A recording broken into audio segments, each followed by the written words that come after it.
gano'n na na-process before?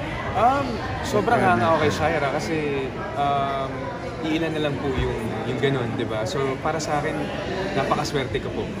Doon pa lang, nasabi ko sarili ko na napakaswerte ko kay Shaira kasi ito yun, kahit iwanan ko siya, mag-bar siya, magkasama niya friends.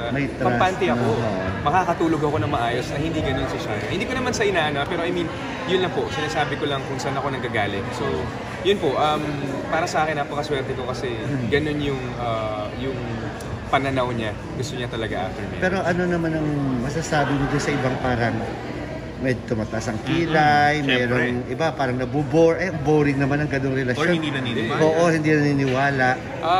Para sa akin po, kay Gorgie, hindi ako magbibigay ng negative comment about them. Para sa akin, yung pagmamahal na lang. Yung talaga yung hindi boring eh.